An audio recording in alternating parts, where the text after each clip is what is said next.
Makeup ഇച്ചിരി കൂടുതലായി പോയിട്ടോ. കാരണം BB ക്രീം കൊള്ളില്ല, അത് നമ്മുടെ മുഖത്ത് വല്ലാണ്ട് തേച്ച പോലെ ഇരിക്കും. ഞാൻ സാരിയും ജിമിക്കിയൊക്കെ ഇട്ടെ, എന്നാലും സാരി വേണം, അപ്പോൾ സാരി ഇടും. Hi all. അപ്പോൾ ഷൂട്ടിംഗ് ലൊക്കേഷനിലാണ് കേട്ടോ.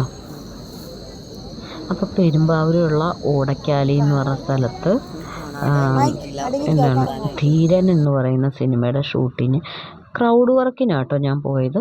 അപ്പോൾ അവിടുത്തെ ലൊക്കേഷനിലിരുന്ന് എടുത്ത വീഡിയോസാണ്. അപ്പോൾ കോപ്പിറൈറ്റ് കിട്ടുന്നത് കൊണ്ടാവാം ഞാൻ അവിടുത്തെ മ്യൂസിക്കൊക്കെ ഒന്ന് കട്ട് ചെയ്യാൻ വേണ്ടിയിട്ട് വോയിസ് ഓവർ കൊടുക്കുകയാണ്. ഇവിടെ ജഗദീഷ് ചേട്ടൻ, സുധീഷ് ചേട്ടൻ, മനോജ് കെ ജയൻ ചേട്ടൻ, പിന്നെ വേറെ ശബരീഷ്, അങ്ങനെ വേറെ കുറച്ച് പേരെയൊക്കെ കണ്ടു കേട്ടോ. പേരുകൾ അറിയില്ല. ജഗദീഷ് ചേട്ടനാണെന്ന് തോന്നുന്നു സംസാരിക്കുന്നത് കേട്ടോ. വേണ്ട നിർദ്ദേശങ്ങൾ നൽകാനും സക്സസ്ഫുൾ ഫിലിംസിന്റെ ഒരു പ്രൊഡ്യൂസേഴ്സ് എന്ന നിലയിൽ മലയാള സിനിമയിൽ അവരുടെ കോൺട്രിബ്യൂഷൻ എടുത്തു പറയേണ്ടതാണ്. പിന്നെ തിരക്കഥാ സംഭാഷണം ദേവദത്തിന്റെയാണ്. ദേവദത്തിന്റെ പാരമ്പര്യം നമുക്കറിയാം. അദ്ദേഹത്തിന്റെ അച്ഛൻ കലാകാരനാണ്, രാഷ്ട്രീയ രംഗത്ത് ശോഭിക്കുന്ന വ്യക്തിത്വമാണ്. ദേവന്റെ അമ്മയെക്കുറിച്ച് നമുക്കറിയാം, ഒരു നാടിനു വേണ്ടി സേവനം അനുഷ്ഠിച്ചുകൊണ്ടിരിക്കുന്ന വ്യക്തിത്വമാണ്. അപ്പോൾ നിങ്ങളെല്ലാം പറഞ്ഞ സ്ഥിതിക്ക് നിങ്ങൾക്ക് വേണ്ടി 4 വരി ഞാൻ പാടാം.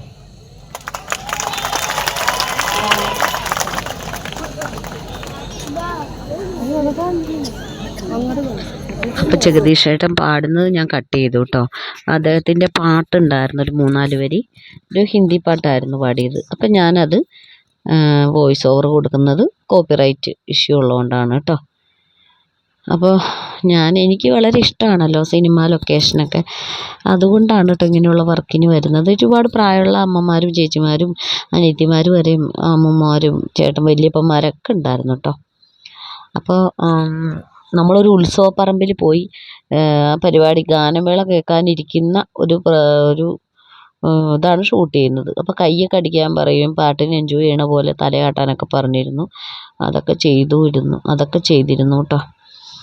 അപ്പം അതിലൊക്കെ വല്ലത്തിലും മുഖം കിട്ടുമെന്ന് അറിയാൻ പാടില്ല. അപ്പോൾ പേയ്മെൻറ്റ് 700 രൂപയും കിട്ടി. അതിൻ്റെ ഡയറക്ടർ ദേവദത്ത് ഷാജി എന്ന് പറഞ്ഞ ഒരു പയ്യനാണ് കേട്ടോ.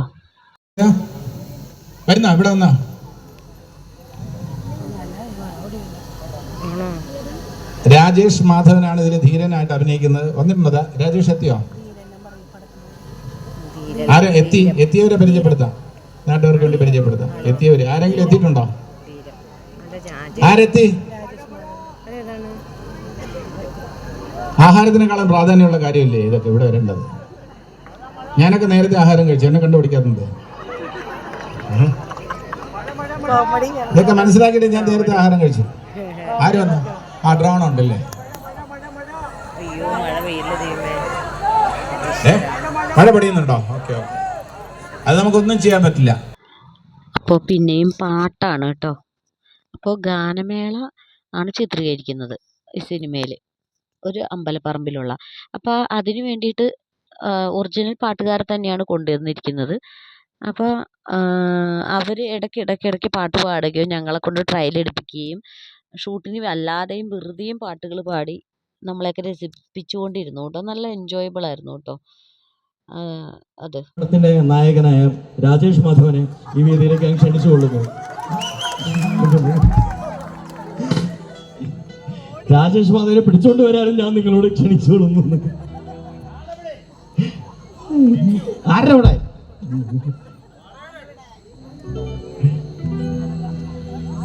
അപ്പൊ ഓക്കെ, നിങ്ങൾക്ക് ഫുഡൊക്കെ കഴിക്കണ്ടേ? നിങ്ങൾ ഫുഡ്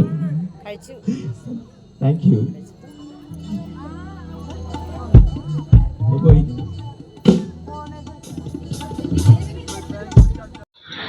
അപ്പോൾ ഇത്ര നേരം സംസാരിച്ചത് ശബരീഷ് എന്ന് പറഞ്ഞ നടനാണ് കേട്ടോ. ശബരീഷ് പ്രേമത്തിലൊക്കെ ഉണ്ട് ആള്, എല്ലാവർക്കും അറിയാമായിരിക്കുമല്ലോ. അപ്പോൾ നമ്മൾ അവരെയൊക്കെ നേരിട്ടൊന്ന് കാണാനൊക്കെ പറ്റി.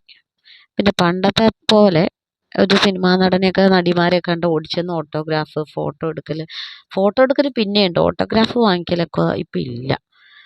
അപ്പോൾ അങ്ങനത്തെ ഒരു ആകാംക്ഷ, എല്ലാവരും കണ്ടൊന്ന് ആശ്ചര്യപ്പെട്ട് നോക്കുക. അവരെ നേരിട്ട് കാണുമ്പോൾ നമ്മൾ സ്ക്രീനിൽ എങ്ങനെയാണോ അതുപോലെയൊക്കെ തന്നെയാണോ നേരിട്ട് എന്നുള്ള താരതമ്യം മാത്രമേ ഇപ്പോൾ ആൾക്കാർ ചെയ്യുന്നുള്ളൂ. അപ്പോൾ നമുക്ക് പേയ്മെൻറ്റും കിട്ടും, അതുപോലെ നല്ല ഫുഡൊക്കെ കിട്ടും, എല്ലാം കറക്റ്റായിട്ട് കിട്ടും. ഉറക്കം ഒളിച്ചാണ് കേട്ടോ ഇരുന്നേച്ചത്. പിന്നെ അത് കൂടാതെ ഈ ദേവദത്ത് ഷാജി എന്ന് പറയുന്നത് ഈ പറയുന്ന മമ്മൂട്ടിയുടെ ഭീഷ്മപർവം എന്ന് പറഞ്ഞ സിനിമയുടെ തിരക്കഥ നോക്കിയ ആളും കൂടിയാണ്. പിന്നെ അത് കൂടാണ്ട് കുമ്പളങ്ങി നൈറ്റ്സിൽ അസിസ്റ്റൻറ്റ് ഡയറക്ടറുമായിരുന്നു. അധികം പ്രായമില്ലാത്തൊരു പയ്യനായിരുന്നു കേട്ടോ. അപ്പോൾ ഇതൊക്കെ പാട്ടുകളായതുകൊണ്ട് ഞാൻ വോയിസ് ഓവർ കൊടുക്കാം. നല്ല അടിപൊളി പാട്ട്. ഞാനൊക്കെ ഇന്ന് കൈയടിക്കുകയായിരുന്നു. എനിക്ക് തുള്ളാൻ തോന്നിയിരുന്നു, പക്ഷെ ഒന്നും ചെയ്തില്ല.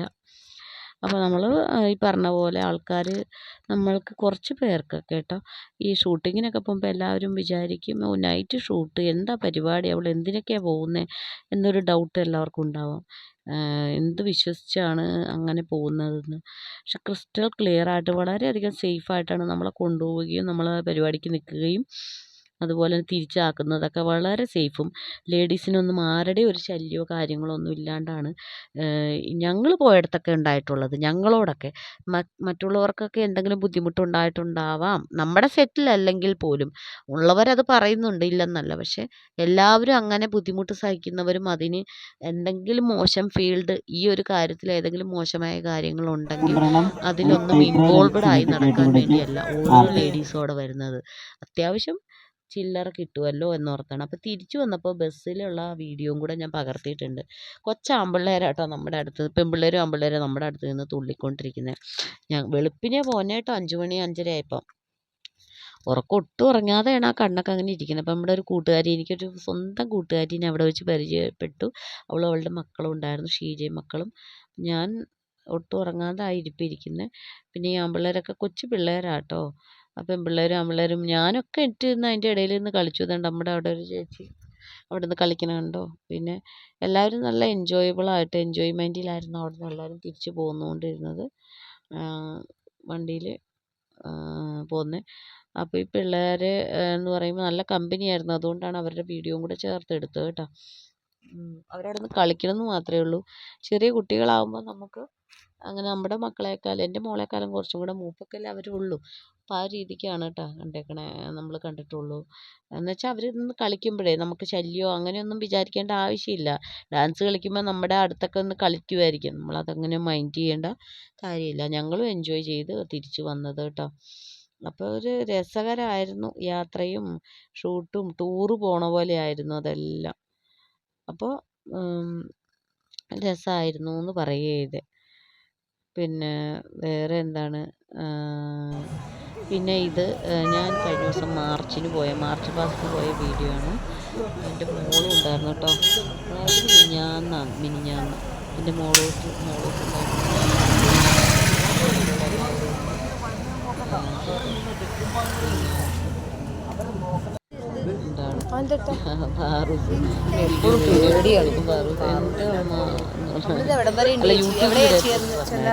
അതാണ് സുധ ചേച്ചിയാണ് കേട്ടോ. ചേച്ചി ഫോട്ടോ എടുക്കാൻ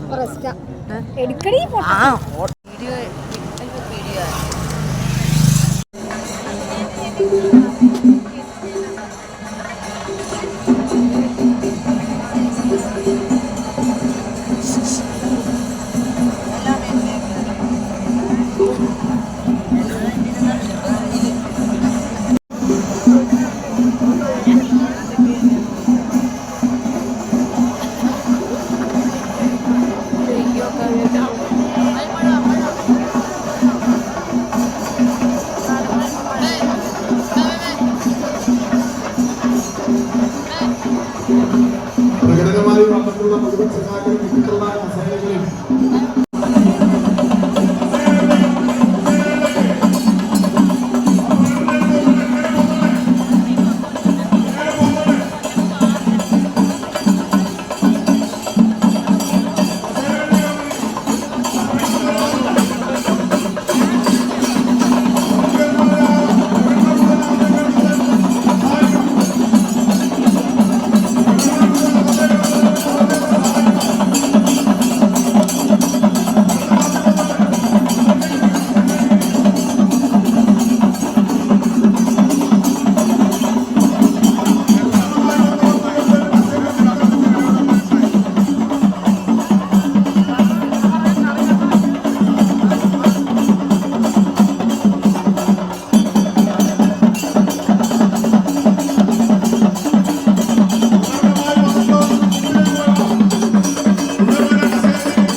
ഈ വീഡിയോ കാണുന്നവർ പല പാർട്ടികളുടെയും അനുഭാവികളും ഈ വീഡിയോ കാണുന്നതിലുണ്ടാവാം. അതിൽ ഞാൻ ഈ പാർട്ടിയാണ്, അല്ലെങ്കിൽ ഞാൻ ആ പാർട്ടിയാണ് എന്നുള്ള വിരോധമോ ആ രീതിക്കുള്ളതൊന്നും വിചാരിക്കരുത് കേട്ടോ. നമ്മൾ യൂട്യൂബിൽ വീഡിയോ ചെയ്യുമ്പോൾ അത് ഇന്ന പാർട്ടിയുടെ ഒരു സിമ്പലും കൂടെ ഇതിൽ അടിച്ച് ഏൽപ്പിക്കുന്നില്ല. ഞാനതിന് പോയ വീഡിയോ ഒന്ന് ഷെയർ ചെയ്തെന്നേ ഉള്ളൂ കേട്ടോ. പല പാർട്ടിക്കാരും